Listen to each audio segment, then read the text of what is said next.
Whatalavatu I le mai moa o le tātou tunu o le nei fiafi o le whawaponga ne o proklame o le siapo lau tele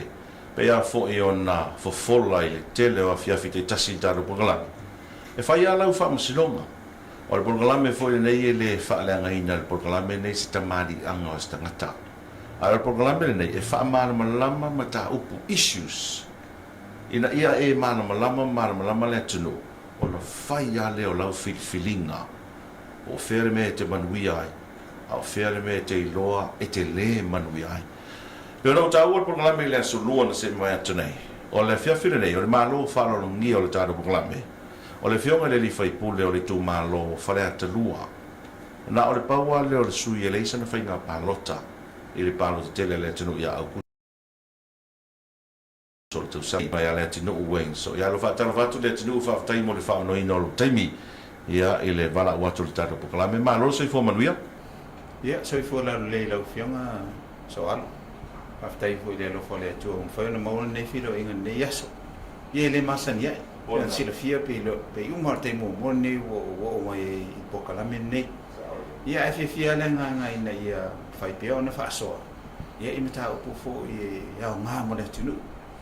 me se fo si le fia ma ma sa fo lo lau sa ngonga I le fa le nga ses ai na ona fa ma na ma nei mata ia te lo fo I le tu o le o te lo ia ele ngata fo lo mo si la fia o isi tanga sa ma to ngan we fatas mari fa tai la tunu a tau tai o le tunu leaders o to uma lava I o parliament e o ia o to lo ia I tono le kabinete mal malo o to uma o tai o le tunu no manatu lea e tāua foi lau whaasoa mai matali se fisili o le siapo lau tele na ia mana mana mai le whaafonga ma le mai mo mai o le tātou tino o le fisili mo mole a tino whamole mole e le to e pō mana e sa o tau ngā lue mo I le fast ma le la foi vaenga o tū mai tangi olo le malo le taimile nei o le asa usi le sila I ai le fast le taimile nei le pule ino le malo sa mua o ia se senga mai le taimi na pale mi ai le fionga le safa I tomo tau ngā lue fantasi e te le lava le e se senga lau fio ona o te inga le fio man sa fa pitu sa alu tu la fono sa alu process a me se lava fa I unga kapeneta e le fai atu o tasia e se isi o te ulanga le wo ia le whainga malo te mine ia o te fai atu au ia sa o loa lava e me atu lai mai whapea nanga iei mata upo e onga sa tu lai mai te mine mato iei sa fina wina lava e le fionga te tai le oro I te mine ia pe e le titilo le fionga sa fa pito a me se volte tai mar kapeneta na I te mina ia o le mato walu lava e le tulanga o le tulafon a me se ia whainga wha avai oro I te mina ia o mea na o te le wha pe atu like I said I'm not surprised o mea tu lai mai ai lau fionga e le uma mai mea o te loa lava e iei a isi mata o puonga onga tu lai mai tu ato le melea ia nanga leo tatou a mata I le level maua lunga o le more corrupt o le mela na leo a whapela o le level maua lunga leo a mata I tatou o lono winga e le si level I lunga atu le tau te le io ia e se I tatou te tiro pea wa langa I le vatele na I le whainga mārolo I te mini o le polenga na wa ui o le whaipule e whare ata lua ia tatia ia se finangalo o isi whaipule o la ua titiro ia ele hefo se tangata pito sina manamnama te ta ile te mini te pe o tangata o le wafo ina mafuta ia le wafo ina mata o ngā ruru ia pe o le nganga lea ia e tarusia ia one I haru tele lunga tu langa le o ye o le corruption ai tu mai lalo ma veselo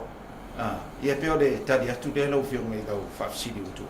la so se sila ye fa fo ina o fono fa vai o le tunu ma le lo te o tupe ia e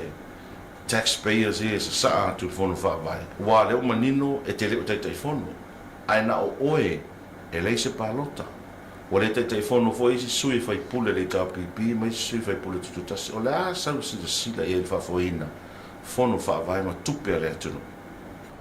I le taimi na amatali ai ia poloketi nei ma le ai inga nei o fono whaavai. Le lei o lona tūlanga whaatino ia inga nei. E wha soa o mamai al metana luenga. Fua i taro sanga o watu i tumaro. Ia fua la i le whaatino ina ma le whaongaina o tupe al malo. E lalo le ofisa o tupe. Wha solo atu aila ia nga i le ofisa o le o kika. La tau o lo su ea ia tūlanga nei. Al mele o i te mine. E lo to i la le proses na. E wa watu sa o ale 2 miliona le tumalo. Na to e pule atu aila ia le malo le whaongaina. O le to e ia whateta inga la tasi tesi mal 4 miliona le na watu mua. O le mea o tu wa watu tasi miliona. To e pule atu mulato. Tu wharoa. Tufa i le whainga o le to e fo i a unga. O le wana umana to e fo i la unga. A nei a tufa. E le la o tufa nei le o le la. Mea lana. Uma le leia i alma to tasi tesi mal 4 miliona. I won't be surprised. I vatu 2 miliona. To e vatu e fo i nisi whaatau nunga fo. E to e tufa. E to e ave i whaunga i ave o ai fo i e o i fo le teime whaatino i polo kia kinye. Como es que mai mea lai ki ale e leo tato amata se me o ta lolo ma mea va pena. Lona winga. Lau fionga. E onga ngisi mea tu lai mai. O le tasi tesi ma le 4 miliona le e ta ua nei tautu malo. E le salauri ma sfurta la. O al mea moni lava ia ele i ai se polo misi na whai el teimo campaign le salauri ma sfurta la lea.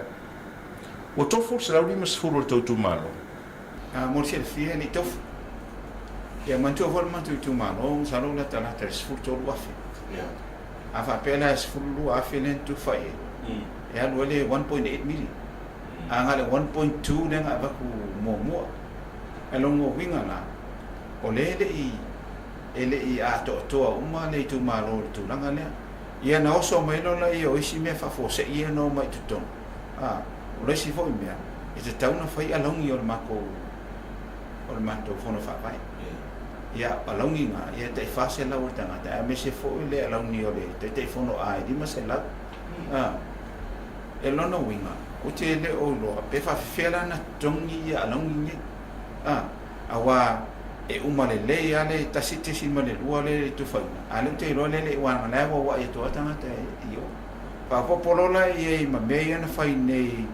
i kope tables. A popo i ma a fo i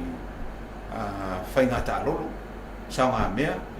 Saunga mea le usanga le follow fast. Saunga mea le usanga le follow le fono. O fono au. To tongi o fo i alaungi le fono fa vai ma le alaungi o. Sau uma saunga mea i te ta ua tupe le fono fa vai. E sau uma tongi na. Wa fo e le mase mea sa e le mase mea na fai e le tu malo e o i e tonga Fa tau tupe le tu ma tupe le fono fa vai. Ia male inga lo i le tolu sfuru afe o tu ese fono fa vai. Fa pitola mo fa tino ino mea o mea la ia e le ma sa o ye le mato fono o le mafo anga e mantua foi o e to tele atu sui o fono fa vai le te fono a dos futas. Aí va ma ya fai ala se pa no tau mende. E fai inga. Pole ala vai fai inga. No winga. Tu ulola e fatino pe la to ia le mele o ye wa mo se fiero fio. E te tem. O nei me uma e to account uma mun muri. Ma to e fai ole. Ma to e fai fatino ino mende. Pole la oficina tu langa le fatino no tu per fono fa mai. Lena le saudi si 2 miliona le la tanno le Julai. O te lo. O ma foi na vai ma fa ngai no 2 miliona le. Ele le ia la tu ma lo la o fi ngai. Ele to te le population. Wai ma fai ona fa tino tu la ngana. Ia la to tu. Ya ma to. Ni se. A me sa fa la to mai monga. Tu la ngale ia fa la ta ma vai monga tu la ngana ia. A me se fole one grant le la. Ta lo fai nga ya o matu la ngua ma tu tu ma. Te mini ola ia fa ia o ia nga o kongi la fa ia o ngala ia pe o le mela le o tele o fa pe o fa ia tu se si tu la ala tu langa le o le fu ina le o le fa o nga ina o se le ni le ia mo ati na e ia o mo na fa ai mo ia ati na le tunu o tupe nei o tupe o la fonga le tunu o afu le tunu ai ata to fua ia i fa nga ina le na fa nga i ta lolo ma vaenga ia i lalo ai o tu la fono le malo sa mo i me tau fa nga ina tupe le tau fa tu le van e fa pule o le matua corrupt na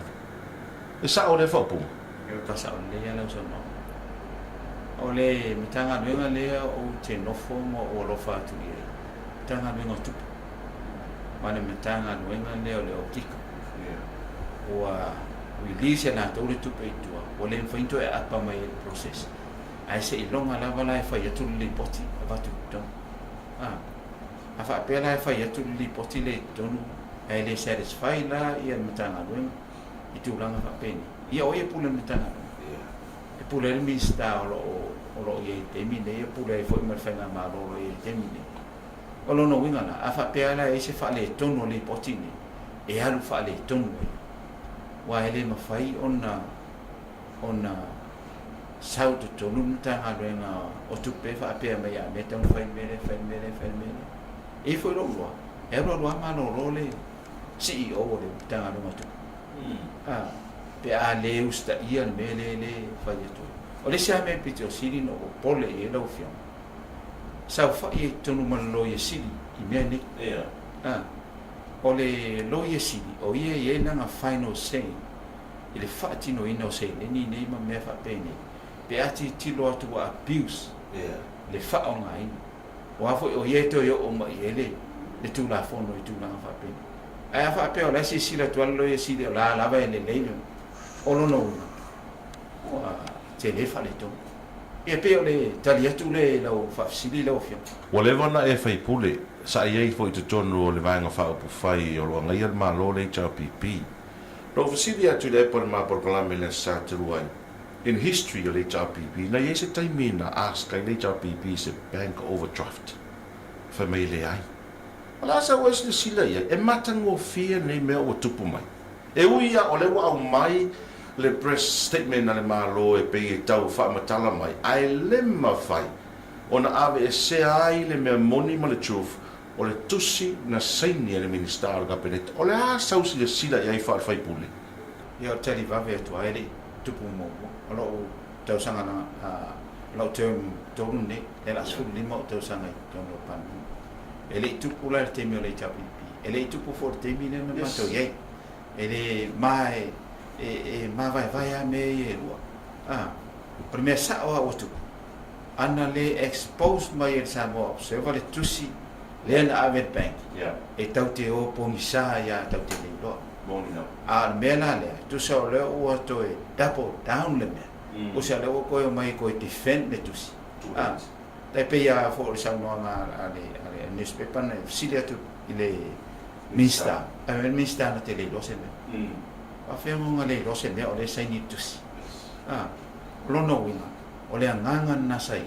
sa fa pia ai longa expose mai le mele ai fa la le la o tu la mai nei le la o tau fai la fo le ngol me damage control le o tau mo fai se tu la ngai so o mai ro mai si release si nga sa o ia o tu ai o masa ale po vai o le mela le te to italia to la usine me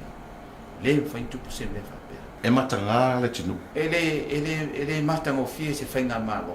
le to yo le bank ko faingi o ti e mai fa tino ai ia me o atina o atina amana o mi malo se tu pe fa tino ai ana atina yo I fa foi fa tu pe lai fa guarantee la ia malo fai mo repayments ma me fa pena e ano process fa tino mai lola e fa tu pe lai fa atina ele mana o tu ele malo o le mele ele o fa penga le fenga o le polo ke kile le wo e fai ki kilo ko o le se kupe kapalo I loko banks o tele lo I loko banks pe fa fena la to fa tino ino o le si foi mia o lo le stala e tu malo I tono le MCO i lalo o ia inga whaangale o tu malo whatina ino o mene e le mawhainga guarantee e whono whaavai ni tupe whaapea wa fo ele ia seka Inga seka fon fa vai. a whono whaavai Le robe va fete to. e nā o le malo e whaina lato whatina ino a whaapea fo ele talia wa le titau ne pero pe o sfong 5 milion e te tau na mai ni whanua le malo e wha mau ai mei wa la ngai le i whangua le mitanga le ngoti nā mita maita ngā o whangua le malo o lona winga wa makua i mess it's a mess a le mea lai lea ngai whaia a nea tirtilo atu le tunu lea e tirtilo atu ia a whionga i whaipule a tonu e to tele whaipule o lai tu a whaipule fo o lai tu e mana malama o mai mea lai whai I'm sure te loa sesi foi au sesi Se fa ya. sei fautu atu o matua i le independent ia te pe o le matua ne no mai le SUP sawa i lungo le nganga ia fa o ngata tau se lenia le malo o umana fa tino tu ngane e pe la le tali atu nai la o fionga i la o fa fisina tu ngane Ole Astronaut se mai tu nele no sa ile mota tu tono le fast 1.5 million. Ai mana tua, ai ele te mina tau malanga ia o le leili tau vaenga. Tau te sa ili tupe New Zealand, Australia, Amerika, whapea o le tupe a mai e whau sia ai se whale fau, se headquarter. A lea la ua whau ai le whale lea to renovator, le whale le maro. Lau si mua le vaenga lea. No mau e whamatalanga, na avatu le tau sanga i le taimi au pare mia sa whapito ma to iei ka peneta mala auri. Na avatu le tau sanga i le maota lea e whapea elisi le fast, ai whapea na te ena le sa whapito ma le tau ka peneta sao lea. o le mata upuna te ena mo land port Okay. wa inga he ave e tau sanga e whaala tu mista o sisio mang Yeah. na whaila i o le fongo le land port sai e tonu fo sala si tonu le fontanga le ele itali ya wa ele i o marka peneta wa ale tali ya land port Yeah. ele ia te whai unga kapeneta e whai tu Yeah. ele ai o te tetum sa wha tali e te fo kapeneta ma sa wha pito o le tali ana e tasi Yeah. man tu foi no filma these are historical sites Yes. o mene e fa mo yen ma lo fa o ngai si temi te sirio nta ua le na o sui ne fa nga mano o le toyo loto e avito e ma tu la tu le te la fo e man mi sta to no le te fono to no le o le land po ya avatu e matangata o la lango e ya la to na matu ya le suar talina no winga o to e overturn the decision na fai Yeah. ina ia fai peona fa o ngai le fast e fa nua le ma fale le wa ele fai fa tino temina matole e pe ole talia tu le lo fa si Ma e vitu si inga na inga i lungo le social media ma le pseva le taimi le na ina uma mai le tau malanga ai te iwa ma le per tau fa poi ponga. Ia, le fo ina sa waila usau no anga i le tūlanga o le tupe. Fo i le na manao ia le lava e ngai tala atu le tupe ai fa pea mai lau a fionga i le ai tauna vai lua. O fea o fai ele mata upu le peisa lua ese i mala uri na waitani. na ru fa nga malanga su nga tu per fast i fafo Ia. o o dile mata wakant Okay. sa fai le overdraft e fa tino i fu ai mai le ola audio mai ona fa nua e guarantee ai la ia lo dile ya le ana sa tu la i mai lola ia fai nga malanga pi pe ai pa sese le o mai na o fai malanga i fafo e mau te ola fai nga malanga na ia misal pe o ma le ono se la u afele o di sai ai ina ua mata wo lola ia i Australia o tan no lola ia i ala udi a te ala udi a fa pia ele ese account savings e ave tu ele le tu pele al fast e toi ai uma le udi de ko Yeah. o le ala sa malie mai lola i ala udi fa sangi lola i o paper bank i le Samoa commercial bank o le se lauta la ala o fai lau tusi na ia steino lisi no wala au mai ai o i Australia alu e te tala le account le savings ale a fo ia le fast i o Samoa Commercial Bank ia fa me no fionga i dese tupe fa ai fo sau se lau tala e open ai le account ma sai ni me lo mala out tus i le tusi e guarantee ai la o e as a signature ma o e sai ni le me lo le o la ku ye mut pola ku ye ba wa ku ye fa o le lo fio se ka ko fo sa mo ku ye va nga a wala va na ta o e termine wa la nga le ni me fa nga ina na tu petiu ya o mala yo so nga tu po yo fa ya ma sent mai nei ya tu percent ye o sa mo Commercial Bank o te fo mai nei o va male o no se la wa fe de tu pe o se fe mai i kongo i ala fo ye e fo ile o di la ko ya ma to fo me role ye nei o faintala na fa pe me la o di ta o me fa me fa de o ka ko di la yo fi te ke mo o le si me no mana o e te ke le o di o le se ye ma o ma no ti buia as personal guarantee o me ngi ya ma fa ngo la o le ye sa ye o lo ton ai fa ma vai mai o tala le o lo fa mai o te le guarantee nga o ti i le so ka ma ai nga fa ye nga ko nga ku langa nga pena ia nga ma senya ya la ia nga ma o ma no ti buia e o fo ia le ota lucky le sai ko e se fo primera na sa o ti tiro mo mo ina ua o malo inei manatu rola au ko nga be se ma ko mo ke fa la ve ai ka la fu mo ke fa la ve o ti mo ke fa la ve el fucking oingo fangua ia le manga oi fa ye me le fast ke le me mo ke fa la ve tu rai mai no man be lento ya fo le yo fe me va chalo ya le malo se ko mo le fi ai lo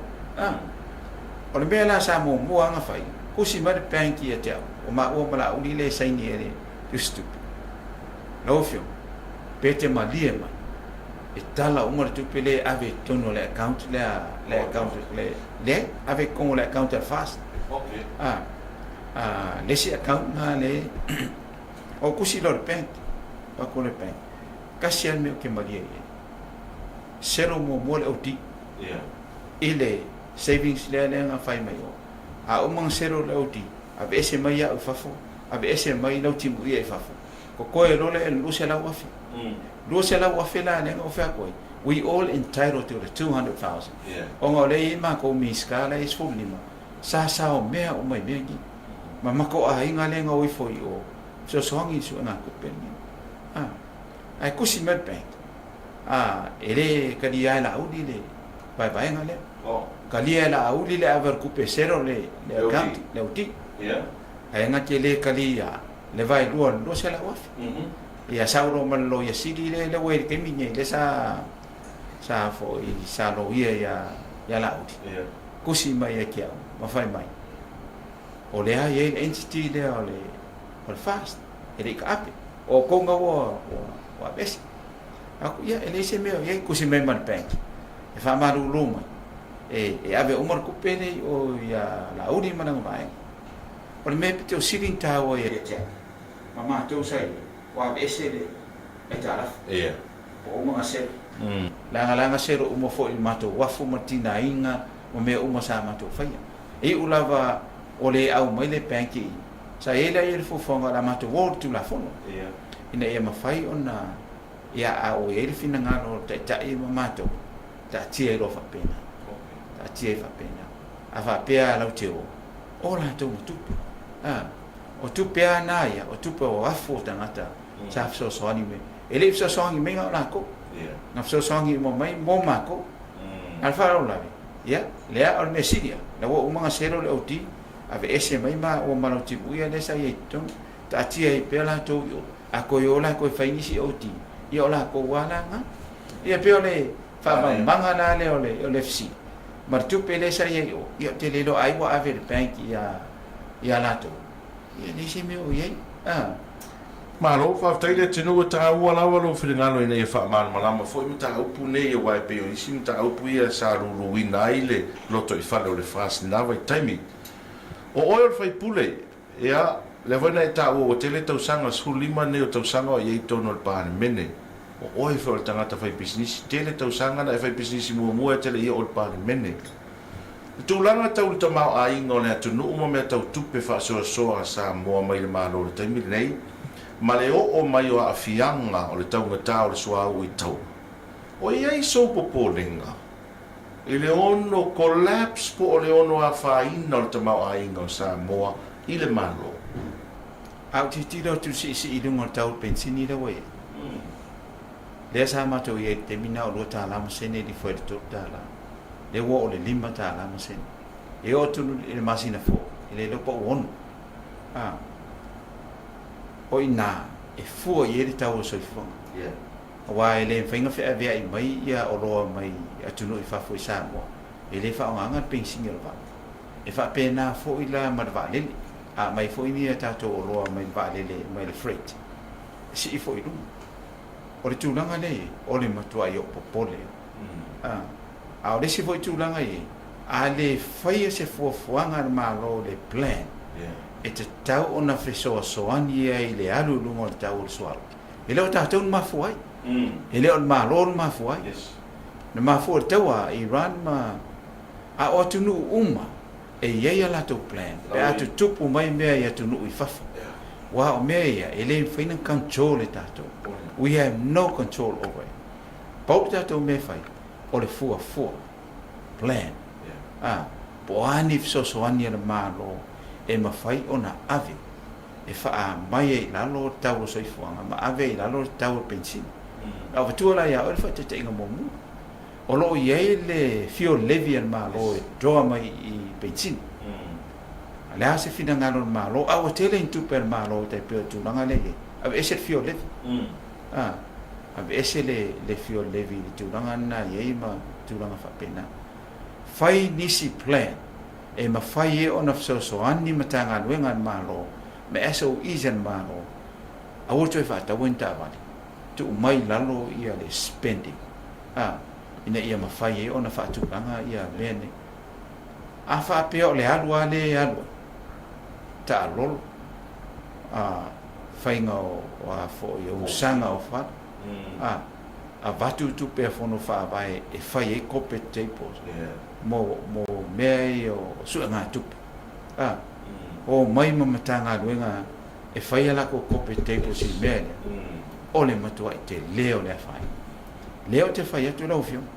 A tono e manatu whaatau waar whai ngā mano le iei. I le mea le tūla i mai temi leo. A ieri temi. Sa vali lo tātou o le mwhaintu. Tai pēr pasi. E le ma whai ngā operate pēr pasi. A tu maul pa se se le e temine e le mawhaina e o tu tai au fiu ia tangata fio i pasi whaatari pasi o le mawhai e le ono le pasi nga sustain pensing a le whai ala i se fofuanga le maro a whapenga le spend e le eila e le a whaina o te loa e pe au fuat fo ile le iei tūlanga le sisi ngā fua le nau matu nei Saorotonga. Yes, of course. Ai ole tupe na o toi mau atu i le paketi o le ruoro lima ruoro ono. Na pasia le fono o le parlemene allocate mo le fua. E afa miliona, e 5 sala wafe.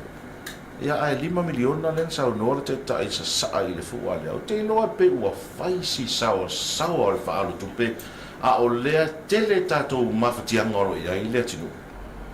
Au fio. O e le tūlanga wha ngane whapea. O tātou teimi nei.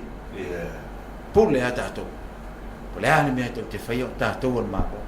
A tātou atu tono whelpa rota o mea lea e malo tātou. A tātou o le whamasinonga malo tātou. O a lea ngā alu wha policy whai ngā mea nei. Te lea mea ele e fusi se lau 5 miliona o se lau 5 tāla e tuwha.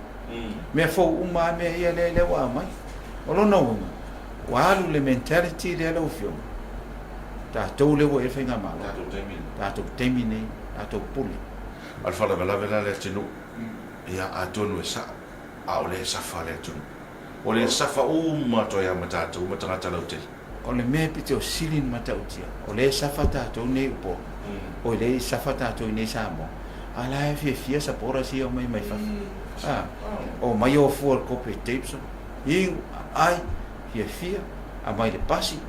a watu yo ia le la to fo ifa ia ma fai mel faton nga fai al mele mo ki fai ko pa penga o mal mele sa ma to fai le dotas ale fala vla ele o sink in tono ma fo fo tanga tan le me tu la mai awai le fa pe e kali lo pen fiki fa e la vai se me mai so ange pe a bankrupt le ko ngi ele lava ku pe pen fiki la lo ke mo fa e me so ange mengi e koe fai esa mo le fo fa fita o ni ia nga ngofo rola ia o umar siva umar fia umar ka lo o manga ing ai koe fo i mai aga ko o fai pisingi sila le i sa fa uma ka ko o le mena nga ka ko fa ka kali ma ka ko ka kalo ele ko e fe so ang mai ia sa mo ele ko langa le ka ke o e mi a fa pea wa blind ke le whainga malo ni me tu lai mai or maybe they're very arrogant or arrogant fa pe o ma ko le do fa le whainga malo ke ni pule ma ko mai me le I ave I mai me le I ave I e le si fan lua sa batu tono le kapeneta vai temina mo more compensation for what sa fa ma le sa mo ora fonti ma fa pena I fair compensation e tu la I mai nei e fa malo le o lo ave tu la fono ina ia me fai o nga mai se fautuanga le al tu la fono fam sino ala o le ave fam sino la o mga pe 1 point something no it's 2 point something 2 point something million talking about millions o le mea na fa pena la ia ma fa fonga se o le kele ku pen malo a fa pena o le ki kilo ku langa le nga a mai le fa ko nga lo ye sini se ri na vai ki ave fam sino nga me fa ko nga fam sino o nga ere ku kusa le valuation o lo a mai me langa ma di ye but anyways that's a story for another day ole me wa ni si me o ya le ka ke do lo lai e fa fau e mini ele fa pe o se ke e ku fenga malo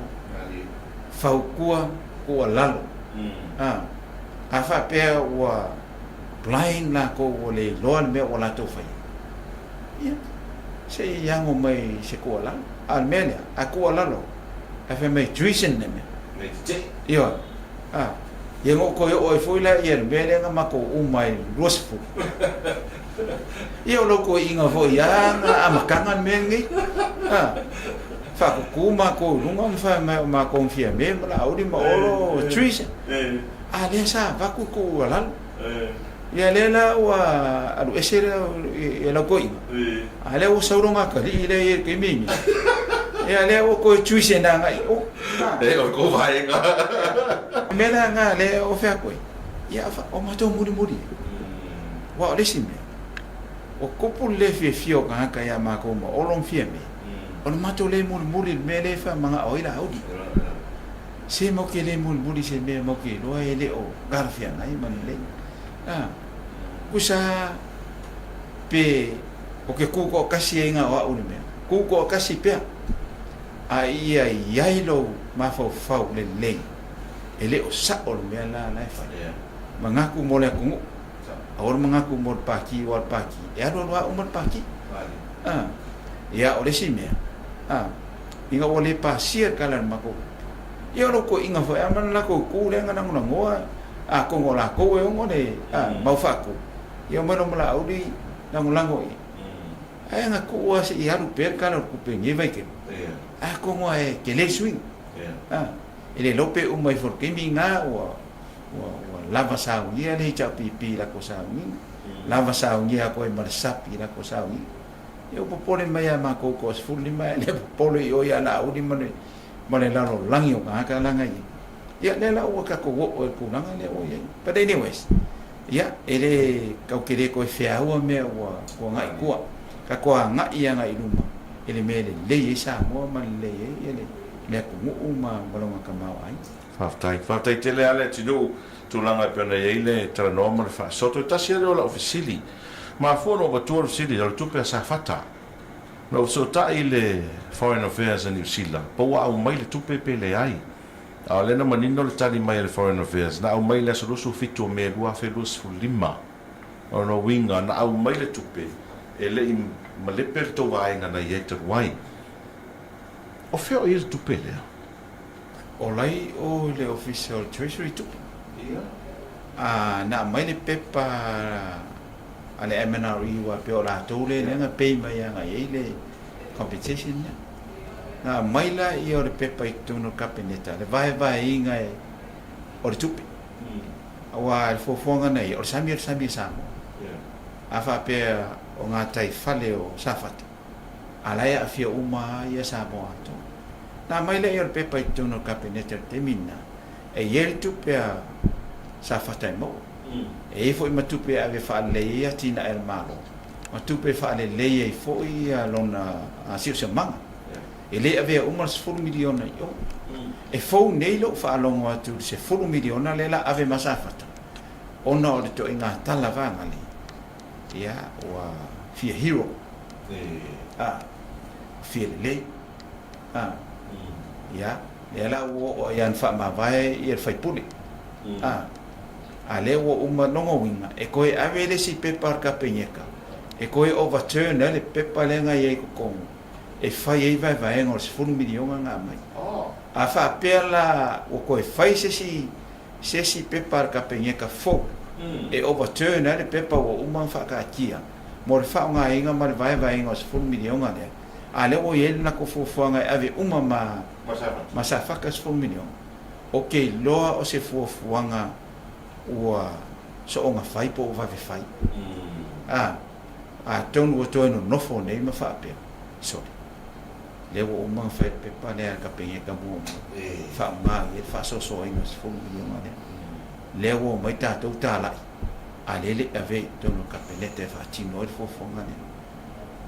e pule ala to wa ma fa ya na la to suia ave fo milion nei arbela o to ole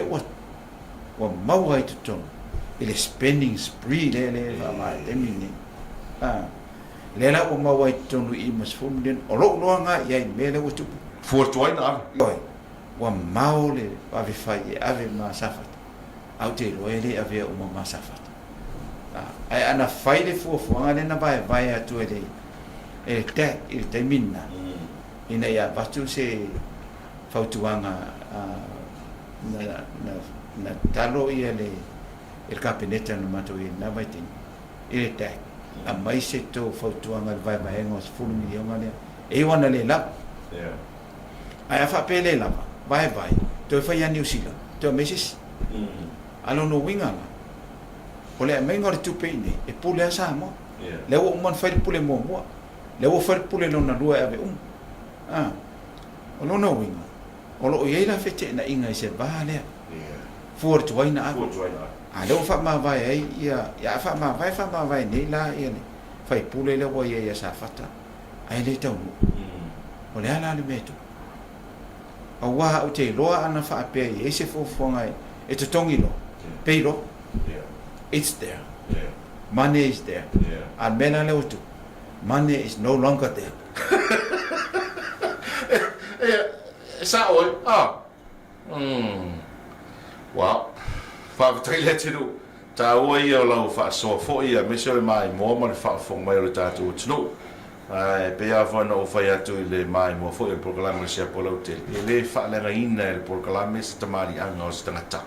Ai ta uan manam lam ta ua yo issues ien fa manam lam. Ele tinu ele ai foi se pito sile na tele atu no sile fia na ilo le tinu mai la to sai ai fa tas de tonu mai la to po le fa nga malor te mine fa te tele le tinu mo fa no ino lo no ya mo pe le to fa ma le tanga wa ia fai va lo filima e il to finga fa fai pule ia me se for to ino le tu malo e ui e te lo te fono ai na o oi e le sau palota Ia le whainga. ia Tu sa te whono man le te whono. Awa, o le tula whono le o e te mine le whaatino ino polo kekinge. E responsible over te whono. ia Mala tau lo ye. A le lo se tupe, te whono. A nga o ia se kupe, te whono. A e se me whale tonu, te whono. O le tula whono na ye. Ia, a e le te whono. Ia nalu ti tilo mai mata. Pa wale mea. O ne sasi. Peo mea ana. Ia aolo ave lango. Ile matau tumalo. O ne ta ua ia polo keki nge. Ai a whapelo e abuse. Then you have to voice your concern. yes Ele whape ti tira to ala abuse mai oru. Ai no fo ama ia tu ye. Eu te I me tona I ye. Au te le I me te loi le tar fianai. But anyways, whawhitai mo le awa ne yaso. Ia, lo whale tu e fo ili marosi lo. Se fua lau fionga. Ia, me se fo le whatiu nei no nei pokalanga. Ia, maro whaku ilo ko inga pia koe whasisi lo pokalanga.